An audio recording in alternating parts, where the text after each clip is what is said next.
శుభోదయం.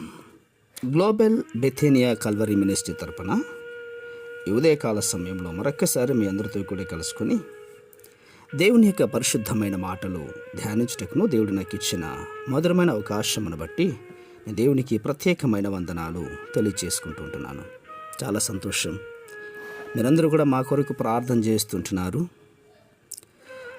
ఈ మందిర కార్యక్రమాలు, మందిరంలో కన్స్ట్రక్షన్ వర్క్ జరుగుతున్నా కూడా ఆరాధనలు ఎక్కడ కూడా ఆపుకోకుండా సక్రమంగా జరిగించుటకు దేవుడు చేస్తున్న కృపను బట్టి, ఆయన ఇచ్చిన అపారమైన ప్రేమను బట్టి దేవునికి స్తుతి, ఘనత, మహిమ, ప్రభావములు సమర్పించుకుంటూ ఉంటున్నాను. అలాగే మా కొరకు, మా పరిచర్య కొరకు ప్రార్థిస్తున్న మీకందరికీ కూడా నిండు వందనాలు తెలియజేసుకుంటూ ఈరోజు కూడా పరిశుద్ధమైన వేద గ్రంథంలో నుండి మరి యొక్క చక్కటి మాటను చదువుకుందాం.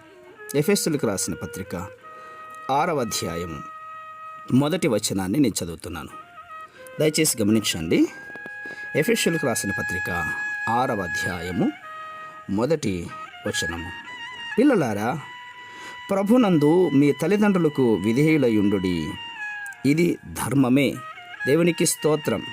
అవును ప్రియులారా, తిరుగుబాటు స్వభావము మనకు ఉండకూడదు. విధేయత అన్నటువంటిది మనము నేర్చుకోవలసినటువంటిది.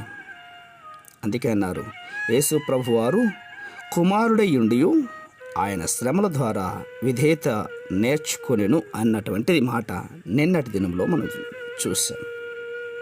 యేసుక్రీస్తు వారు దైవ కుమారుడయ్యుండి కూడా ఆయన విధేయతగా ఎలా బ్రతకాలో ఆయన మనకు మాదిరిగా ఉండి వెళ్ళిపోయాడు.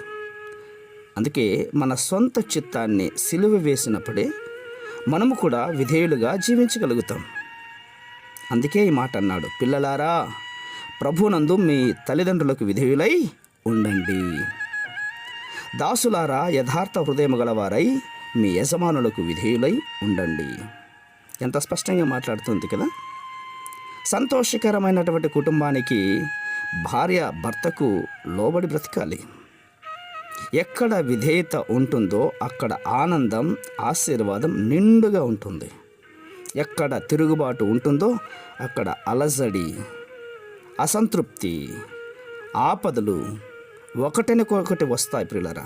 కాబట్టి మనం విధేయులై జీవించడానికి ఆశపడాలి. విధేయులుగా ఉండడానికి ప్రభు సన్నిధిలో గోజాడాలి.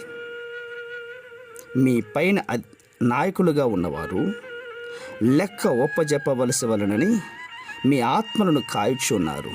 వారు దుఃఖముతో ఆ పని చేసిన ఎడల మీకు నిష్ప్రయోజనము కాబట్టి దుఃఖముతో కాక ఆనందంతో చేయనట్లు వారి మాట విని వారికి లోబడి ఉండండి అని హెబ్రీయులకు రాసిన పత్రిక 13:17 సెలవిస్తోంది. కాబట్టి ఎవరి గురించి కూడా మనము ఎదురు తిరగకుండా, అలజడులు మన కుటుంబంలో కానీ, మన వ్యాపారాలలో కానీ, మన ఆత్మీయ జీవితాలలో కూడా రాకుండా ఉండాలి అంటే దేవుని బిడ్డలమైనటువంటి వారమైన మనము యేసుక్రీస్తు వారు సెలవిచ్చినట్లుగా పెద్దల యందును, తల్లిదండ్రుల యందును, అలాగే దైవ సేవకుల యందును విధేయులై ఉన్నట్లయితే గనుక ఆశీర్వాదములు నీ వెంబడ వస్తాయి. అట్టి కృప దేవుడు దయచేయునుగాక. పరిశుద్ధమైన మా ప్రియ పరలోకపు తండ్రి, ఎంతో లోతైన మర్మాలు మేము ఎలా బ్రతకాలో మాకు నేర్పిస్తున్నారు. అందరి బట్టి దేవుని స్తుతిస్తున్నాం. ఈ మాటలు వింటున్న వారందరికీ ప్రభా, తిరుగుబాటు కాకుండా ప్రభా, లోబడిన తత్వము, విధేయత చూపించే తత్వం మీరు దయచేస్తున్నందుకే స్తోత్రాలు అర్పించుకుంటూ చిన్న ప్రార్థనను మా రక్షకుడిని యేసయ్య నామమున అడిగి వేడుకొని పొందుచున్నాం మా తండ్రి. ఆమేన్, ఆమేన్, ఆమేన్.